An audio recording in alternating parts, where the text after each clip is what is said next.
Live. Cool. Carl, good evening. Good evening. Can you hear me well? Very well. Very good. And thank you so much, Carl. I want to get started and let our audience know I'm Samuel Jordan, president of the Baltimore Transit Equity Coalition. Here in Baltimore, we're the folks who've been fighting since within hours of Hogan's cancellation of the Red Line Light Rail project to make sure that it is completed, to make sure that it gives us the anticipated greatly improved transit equity, reduced commute times, reliable transit system, and the $3 to $6.5 billion in transit-oriented development that follows light rail. As we have mentioned so many times before, development follows rail. We'll talk about that later because when we are in this gubernatorial season, we might sort of touch on that in this evening's broadcast. It's a special broadcast. It is important that transit policy be merged with land use and economic development policy in order that Baltimore might benefit from the transformative power of light rail. For the last 7 decades, light rail has been the most robust generator of economic development around the country. But tonight we have a special program. First, I want to introduce my guest and just say a bit about him before we get started with a special discussion. The Honorable Carl Snowden, who is the chair, organizer, founder of the Caucus of African American Leaders, based in Annapolis, but a statewide organization. In fact, it's extending its reach to the entire region. And it's very important because tonight we're going to discuss a project very dear to Carl and to the caucus. I frankly serve as the chair of the Transit Crisis Committee of the Caucus of African American Leaders. But tonight we're going to talk about why this 50 years after the National Black Political Convention in Gary, Indiana, is not only special, but there is a modern iteration. But first, let's have Carl speak briefly about himself and about the Caucus of African American Leaders. Well, first, Samuel, thank you so very much for the opportunity to share with your viewing audience the Caucus of African American Leaders. The Caucus of African American Leaders was formed 8 years ago as a result of a controversy. An African American woman, who was the first African American woman to be appointed to become a health officer for Anne Arundel County, was fired unjustly, and we believe for racist reasons, by the then county executive, John Leopold. We then organized, mobilized people to show up at a meeting, and they showed up in great numbers. We rallied behind the support of the health officer, was able to help her win a financial settlement against Anne Arundel County. In addition to that, changed the state law on how a health officer could be terminated. After that event, we decided it was important that we continue to meet together. So the Caucus of African American Leaders is a consortium of Black elected officials, clergy, activists, and others who are interested in the empowerment and improvement of our community.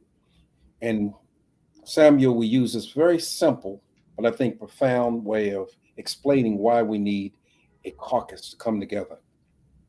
I grew up on the farm, as I've told people often. And one of the things about growing up on the farm, you look at the behavior of insects.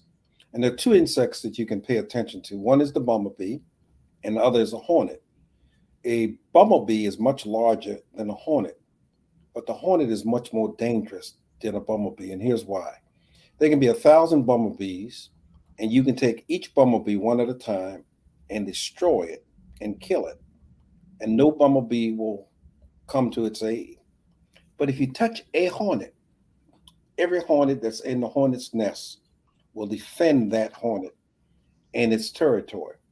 So African Americans, we believe, must be like hornets. When you put your hands on one of us unjustly, you must be able to deal with all of us. And so the Caucus of African American Leaders came together under that premise.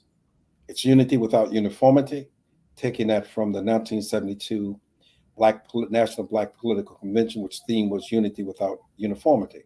We don't always have to agree on every single issue, but the issues we do agree on, that's where our unity comes in at, and we can address any problems that confront our state, our nation, our individual cities. So Morgan State University has generously agreed to be the host of the first Maryland Black National Political Convention.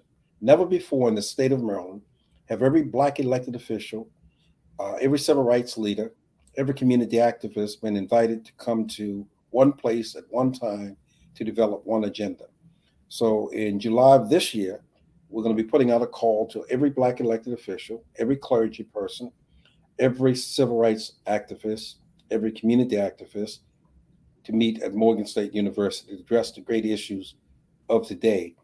And finally, those issues, I happen to have been at the 1972 Gary, Indiana National Black Political Convention. And believe it or not, a lot of the issues we were addressing then, we still continue to address now. Police brutality, economic deprivation, environmental issues, transportation issues, housing issues, and so forth. But we've got 50 years of experience. So the people that will be coming to Maryland at Morgan State University will bring with them all of the experiences on what has happened in the last 50 years. Carl, that's important in a number of ways. Of course, in Gary, Indiana, March 10th through 12th, 1972, the National Black Political Convention was convened, hosted by, excuse me, Gary, Indiana Mayor, Brother Richard Hatcher, who was a keynote speaker, of course, but along with Congressman Charles C. Diggs Jr., Illinois, and it made history. So we'll have you talk about the Morgan event, but I want just to recap just a bit from the Gary, Indiana event. At that event, and by the way, for people who never experienced it, people who never, some who were not even living at that time, if you really want to get to know what that event was like, thanks to the brilliance of a brother who documented, he videotaped it. You can actually go on Amazon and get what's called Nation Time. Nation Time. It's a video that gives you the highlights of what happened 50 years ago. You see some of the more brilliant speakers of that day who were speaking. You'll see many of our leaders no longer with us, Brother Scott King, Dr. Betty Shabazz. But you will also see people who are still alive and who are still struggling. So at this particular convention, if you can imagine for a moment, bringing every political ideology that exists in the Black community. People who think the Black community is monolithic, don't know our community. Civil rights leaders, we have political leaders, we have business people, we have so-called progressives, so-called conservatives. We have Black people of every stripe, if you will, and they all came together. Some 10,000 Black people in Gary, Indiana, and it was 3 days of what was called tension that brought attention. The tension that was there created the kind of attention that we needed as a community. And so I felt that out of that came a wonderful outcome. Now, all of the agenda that was adopted that day was not implemented. There were hurt feelings. Some people stormed out. The late mayor of Detroit, Michigan, who I have a tremendous respect for, Coleman Young, got so angry that he left out. But when it's all said and done, I think we as Black people better to have had that event and to have aired our differences and our grievances. And in the end, we came together in a very unified way. Mm-hmm. I hope we're able to emulate that in Maryland. In Maryland, make no mistake about it, in Maryland, we have a very diverse population. Maryland's Eastern Shore is not the Western Maryland. Baltimore City and Prince George's County is part of the African American experience. Mm-hmm. But we also have Black people living in Somerset County, one of the poorest counties in the state of Maryland. We have Black people living in the capital of Maryland, which is the city of Annapolis, which I happen to be from. So we hope to bring all of this leadership, all of this energy together. And again, as I said, to address the issues of the day.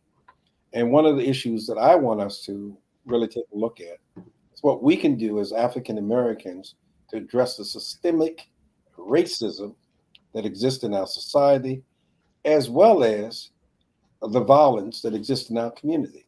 Some of that violence is violence that is created by African Americans. So when we go beyond calling on the police to solve our problem, we're going to be looking at what we individually can do to address violence in our community. What is it that we can do as a community to address this? And of course, education, transportation, housing, all of the issues that impact on us, we will be talking about. You know, I too, Carl, attended that historic event Yeah, in Gary, and I want to mention, of course, that it wasn't easy to find a host city yeah, to host an influx of politically engaged Black folk who are not affiliated with either major party. We convened at Gary's West Side High School, but there were socialists, Black Panthers, Republicans, Democrats, and nationalists.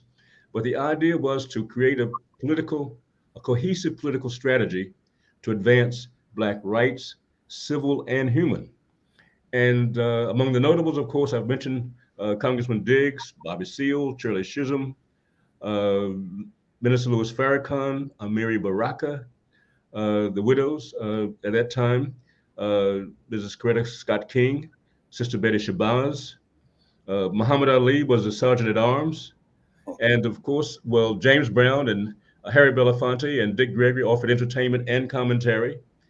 It was, excuse me, comprehensive. And the idea was that the delegates would get together to put or create a national Black agenda. There is a document that was developed and published called the Gary Declaration. But on May 19th, 1972, Malcolm's birthday, a 68-page document, this National Black Agenda was published. And in it, the delegates were able to introduce some of their special issues or priority issues. For example, some delegates thought that Black men should get their Social Security benefits earlier, since our life expectancy was 8 years shorter. The Indiana delegation, led by Mayor Hatcher, demanded that the United States dedicate more resources to Black people in the United States than to the war in Vietnam. There was prisoners' rights bills to guarantee more human treatment behind bars and so on. In fact, Reverend Jesse Jackson was advocating for the creation of a Black party, the Liberation Party. But then there were many NAACP delegates who objected, thinking that such a party would push segregation. So there was tension there, but at the same time, there were some resolutions, for example, that included a guaranteed income, $6,500 for a four-person household, congressional representation proportionate to the Black population of the United States, and an end to trade with countries that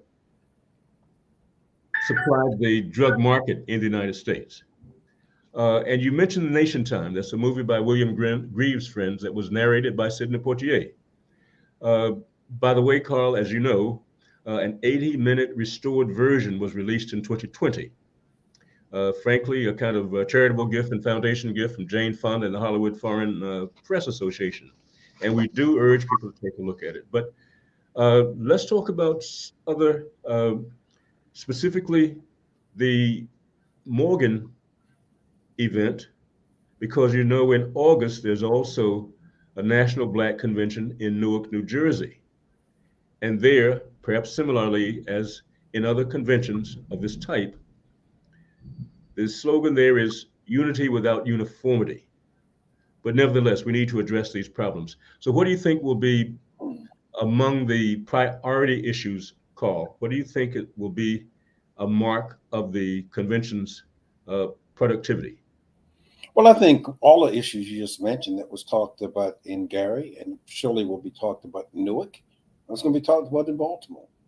The issues that we're talking about are not limited to the state of Maryland, they're national issues. But the fact of the matter is that crime and its impact on our community is not only in Baltimore, Maryland, but it's also in Detroit, Michigan. It's in Jacksonville, Mississippi. It's all over the nation. And we, again, collectively have to address how do we address the violence in our community? There are those who think that the way you address it is to bring in more police. Well, we've tried that. Some have all advocated that there need to be stiffer sentences. Well, we had that experience in the 90s. It led to one of the largest mass incarceration of Black people ever. I often quote Malcolm X Samuel because I think he was able to capture very well then and now where we are. Malcolm X says if a man knocks you down unprovoked, without reason or cause, you only have two responses to the man who knocked you down. You can wait for him to help you up, or you can get up. And Malcolm said, our problem is we've been waiting for the man who knocked us down to help us up. And that ain't going to happen anytime soon. So we have a responsibility getting up. And there are all kinds of things. We can talk about issues very specifically to Maryland. Um, we talk about the issue of gun violence, for example. Let's just talk about gun violence in Baltimore, Maryland. And again, I want to be clear: Baltimore is only a reflection of what's going on all over the nation. But in Baltimore, Maryland, if a Black man or woman, young or old, is shot and killed, unless that person is extraordinarily prominent, it will get little media attention. And our community won't respond in the way we as a community should respond. Now, there's a reason for that. There were more people who responded to Will Smith smacking Chris Rock than they responded to Black women being insulted by primarily white United States senators when Sister Jackson was going up to be the first African American woman appointed to the Supreme Court. So we have to have a discussion about what it is, what values do we set, where do we draw the line as a community, what do we do collectively to address the problems. Now, one quick example. Many years ago, the Fruit of Islam did a marvelous job in Baltimore and elsewhere in addressing the issues. They were hired by private interest groups, and I thought they did a reasonable job in attacking the problem. For a host of reasons, they were run out of cities like Baltimore and other places where they were doing a good job. We need to look at a project, we need to look at a process that works and implement that process. We need not be concerned about what other people think of us in terms of how we decide to solve our own particular problem. So that's just one example. And then you used the great example of Bobby Seale. You know, people forget. I'd like to remind people because most people don't know their history. The first free lunch program, the first breakfast program, wasn't started by the government of the United States of America. It was started by the Black Panther Party. In 1966, it came up with this program, the sickle cell anemia program that provided free clinics. That didn't come from the government. That didn't come from elected officials.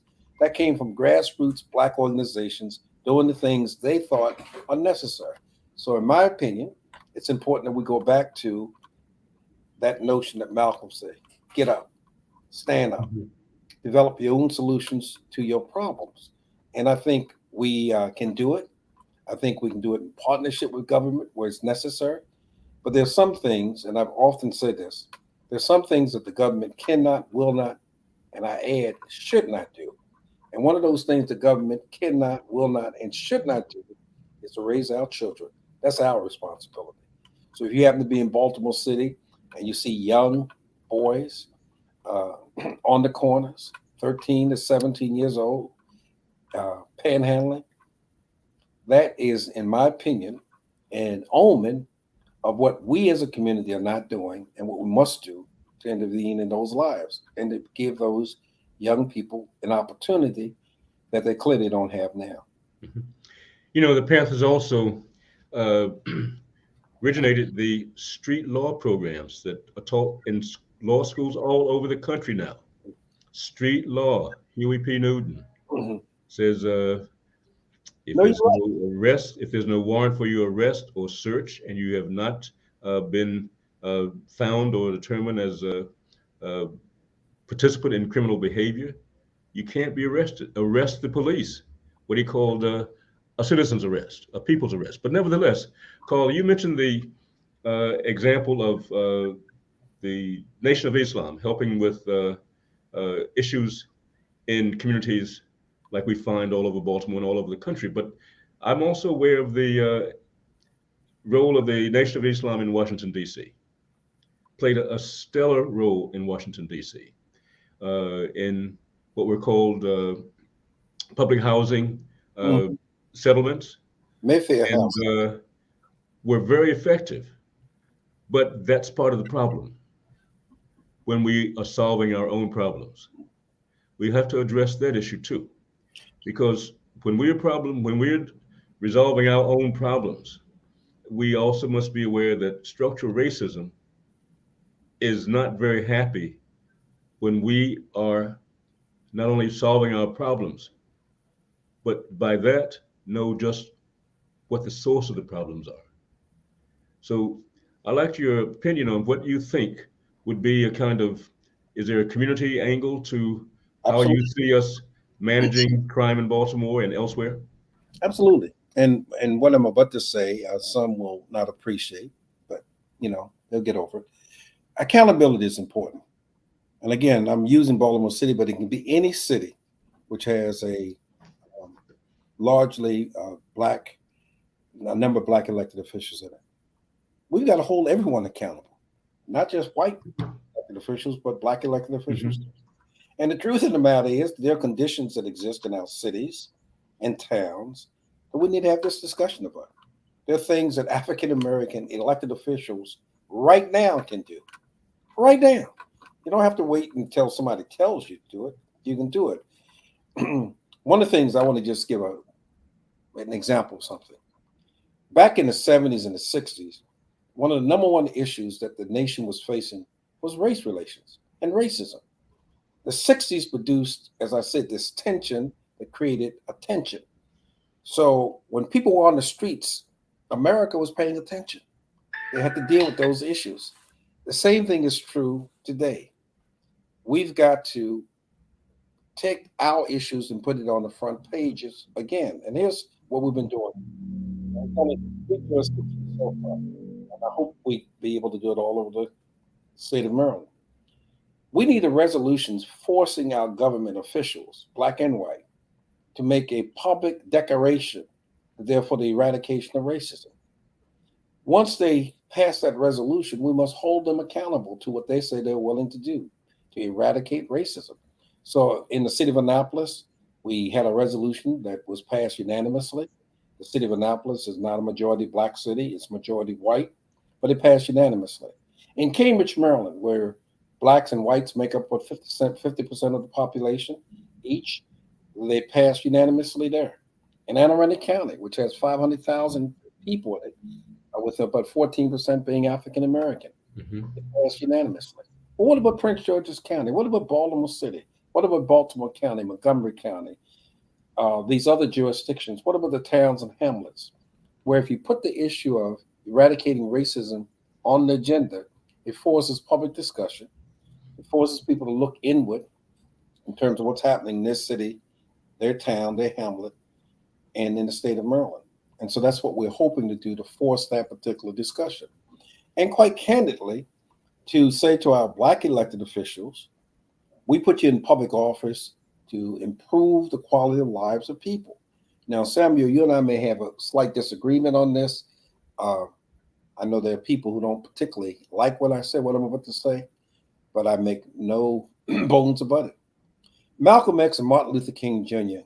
did not die for to give black people the right to send black elected politicians to public office to do what white people have been doing for decades, which is stealing and taking bribes and enriching themselves. That's not what the civil rights movement was about. That's not what King gave his life for.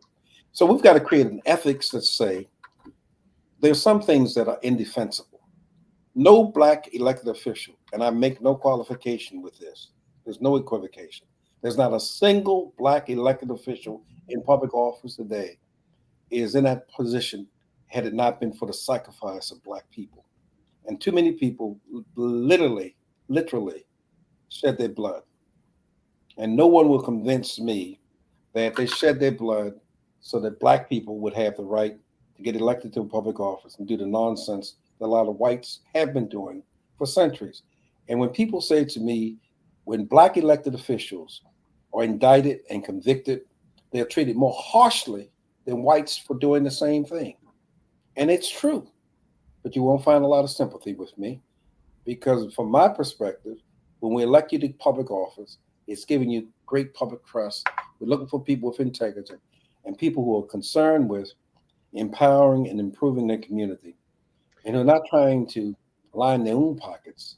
But what they want to do is change the deplorable conditions that exist in our community by aligning that community with the resources it will need to make a difference. And I have had great debates with some good friends who, frankly, do not take the position I take. But that's why we need to have this discussion. Mhm. And Carl, not only do we not disagree on this matter, and you can imagine why we wouldn't, as we're trying to make sure that we reverse a horrendous example of the work of structural racism when Larry Hogan canceled the Red Line Light Rail project and evaporated instantly 10,000 jobs. But I am asking this question. Do you see or envision how the Morgan Convention, we want to get back to that before we leave our discussion, how will it handle a discussion on the quality of leadership in the state? That's what we're talking about.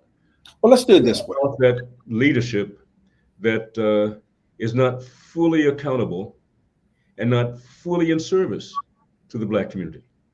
2 points, and I want to really make sure that people don't miss either one of those.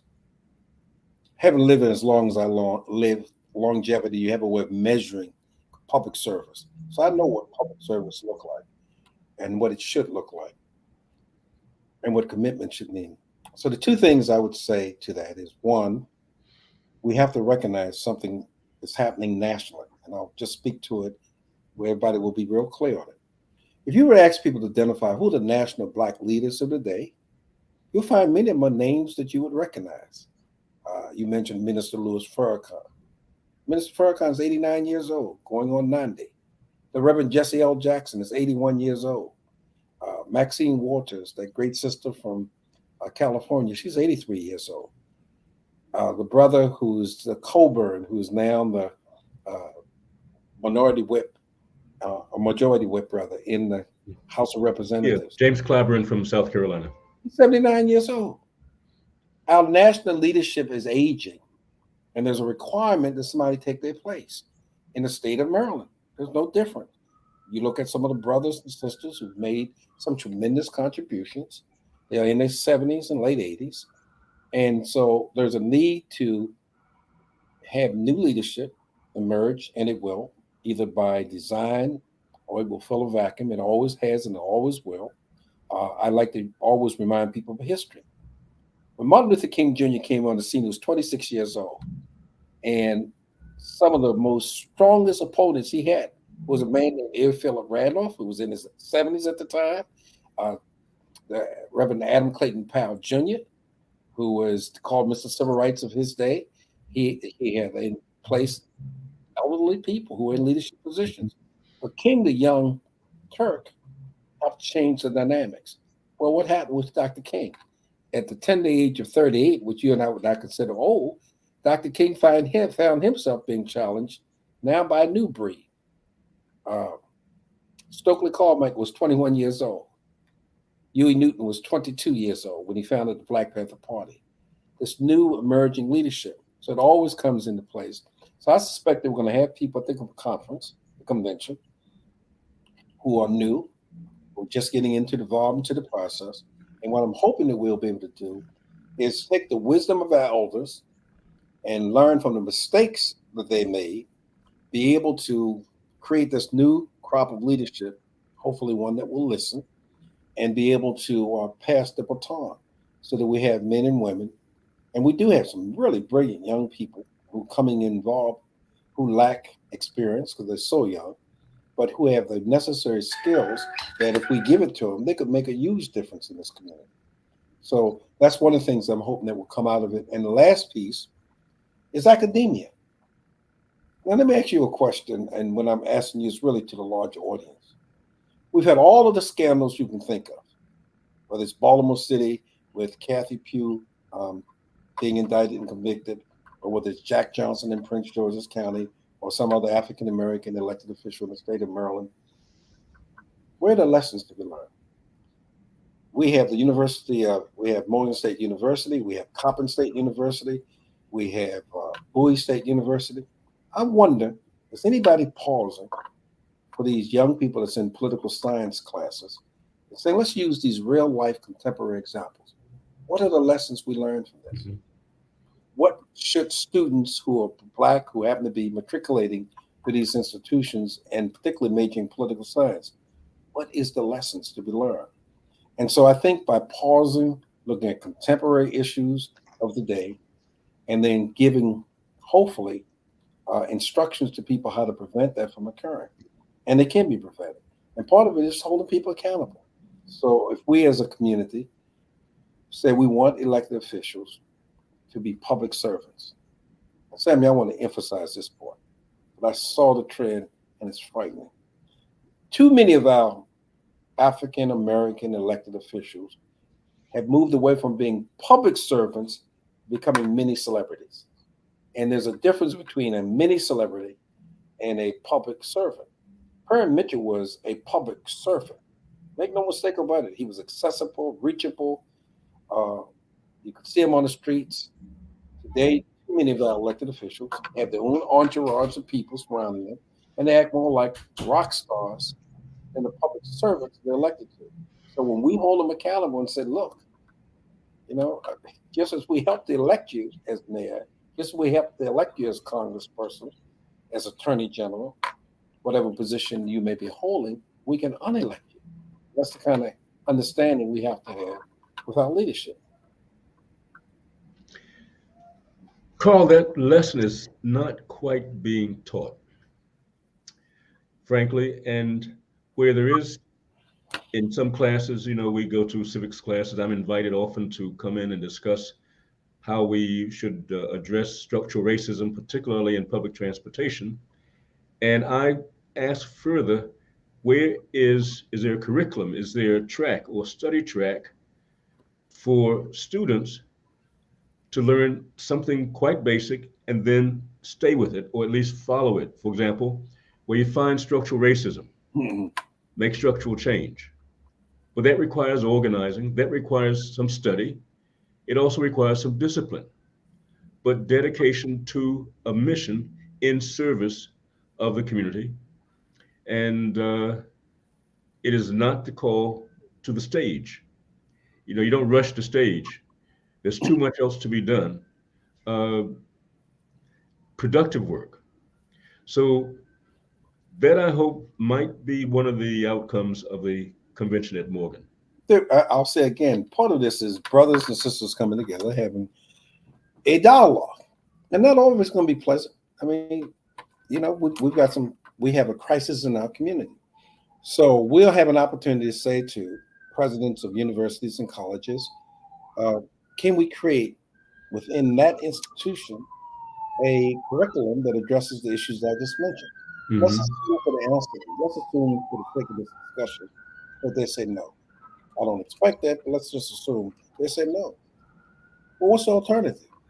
Alternative is to do what we need to do. Just as we have Sunday schools, in every church there's a Sunday school, and it teaches the very religious teachings of the Bible. There's no reason why we can't have Saturday schools, whether in churches, temples, mosques, community centers, where we have men and women who have had experience taking the time to educate our children to their history, to their need. Civics is important. You know as well as I that there are people who don't know what a delegate does, doesn't know what a state senator does. What is a clerk of the court? They've never heard of it, even though it's on the ballot. What does a sheriff do who works in Baltimore City? What's the role of a sheriff? What's the role of the register of wills? These are positions that we should take the time and educate our community too. My granddaughter just turned 18. And the first thing we got to do is I got done was get her a registered voter. I know the importance of being a registered voter. She has to learn that to become empowered by it. Well, each of us can do that. Can you imagine what would happen if we took it upon ourselves, just the people conscious, to make sure that their uh, relatives were registered to vote? How many new people we could add to the poll? So I believe there are things that we need to do for ourselves. One of them is Saturday schools, where we bring people all over the Mhm. state of Maryland together on a Saturday, whether it's 2 hours every Saturday, or an hour, or four. It all depends on the local situation, just to have these discussions. And then lastly, Samuel, if we listen to young people, we will be surprised at what they see versus what we see. And we need to start listening to young people. And I happen to know my background. I was first civil rights director for the Attorney General's office. I've served in public office as a elected official. I've served in government. So I understand how government works. But so many of our people need to know how government works, the basic stuff. And what does it mean to have the power to vote? It's an incredible power. And for people who think voting is not important, look what's going on today as we speak. The Supreme Court that is posed to take away some of the basic rights, not just of women losing the right to determine how they deal with their own bodies, but at threat. We're faced with affirmative action being eliminated.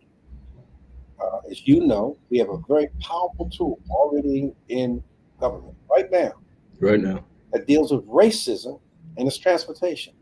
Right now, the federal government has authority under Title VI, should it choose, when you find that there's been a discriminatory impact. One of the things they could do is cut off federal funding. You know what that would mean to most cities? It would bring about change in which you have to enforce white leadership, white community who understand what their power is. And then lastly, I just had this happen to me today. A man called me in 2022. Uh, he had a check that he had gotten for $10,000 because he had been involved in an accident. The insurance company sends him a check for $10,000. It's on a Bank of America. It's a Bank of America check. He says, "Well, it's a Bank of America check. Let me go to Bank of America and cash this check." This is yesterday. He goes into Bank of America. He's got all of his credentials, all the things he needs to verify he's who he is. It's their check, and they refuse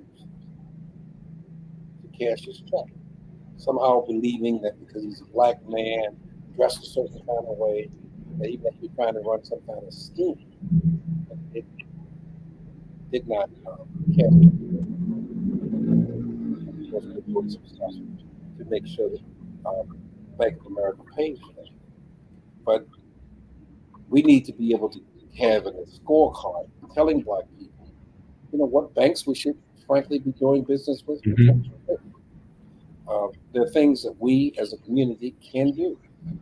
When I'm in Baltimore City, one of the disheartening things, just to see how certain proprietors in stores treat black customers.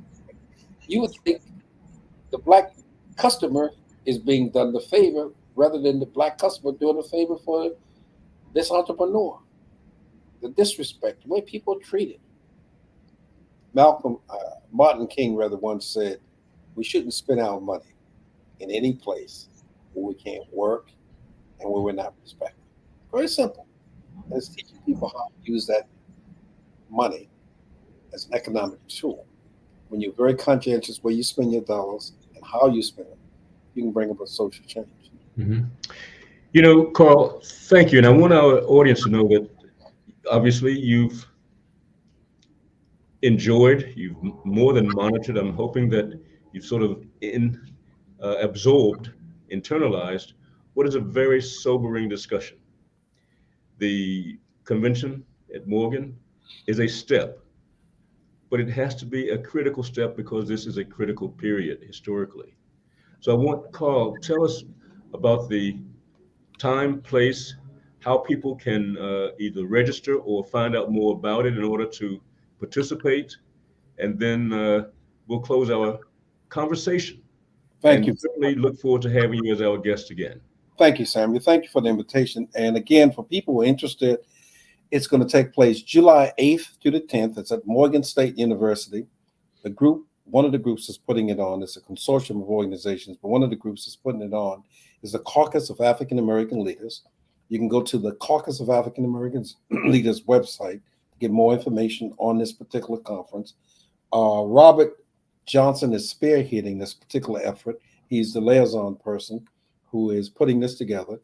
And if people are interested, not only in attending the convention, but also in volunteering, because we could use the input of people, they may call 443-871-5656. I'll repeat that number. Please repeat that, Carl.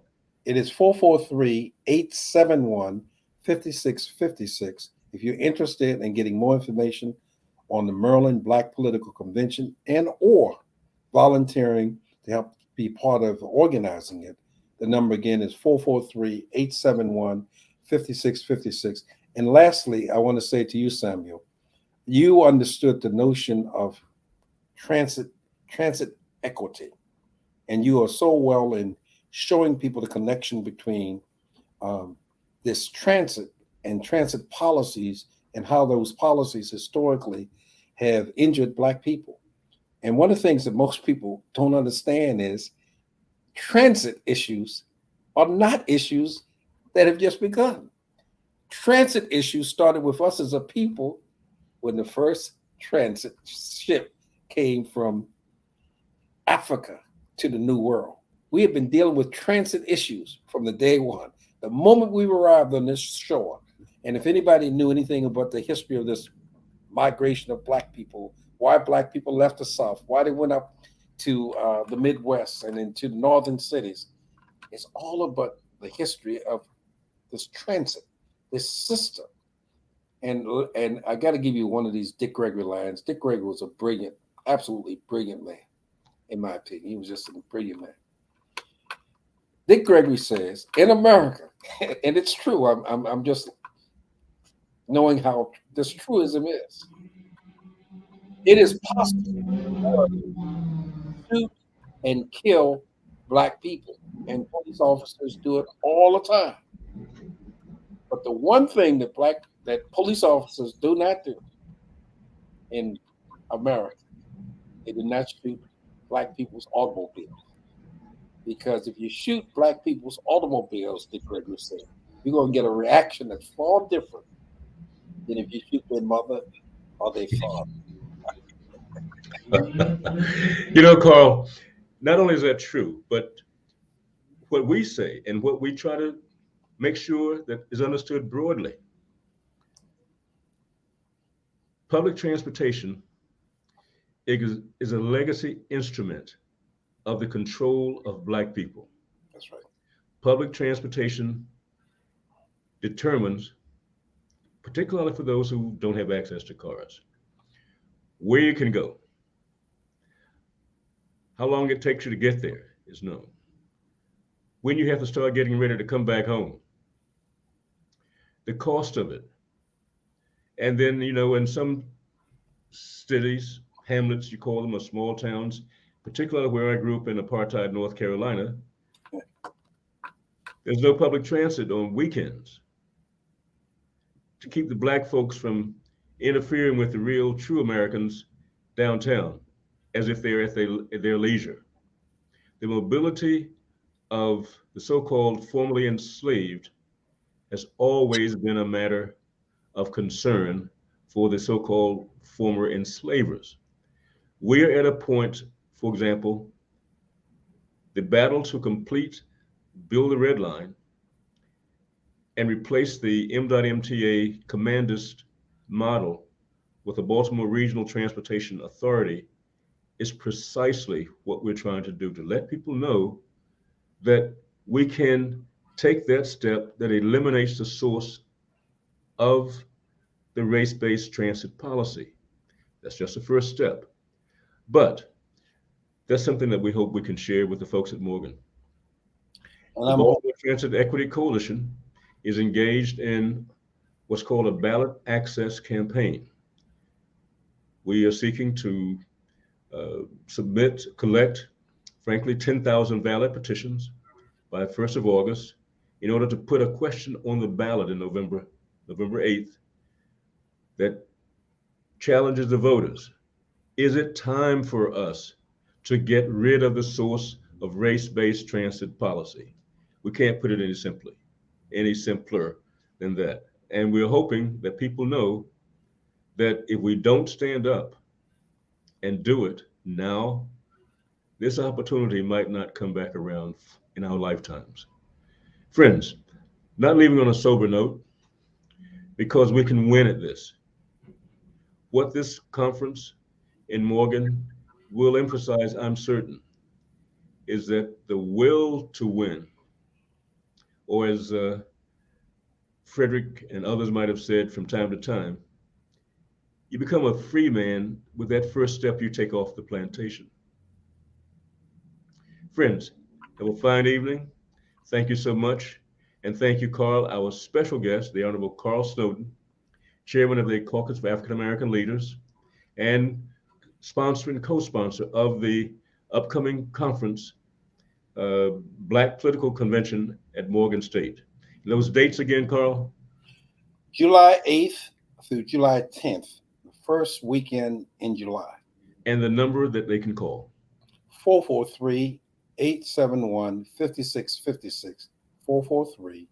443-871-5656. And to leave a closing note, I think we always need to leave on a high note. I love to quote Muhammad Ali. Muhammad Ali said, if you dream that you beat me, you better wake up and apologize. Carl, have a good evening. Thank you, my friend. Aluta continua. And we shall do just that. God bless.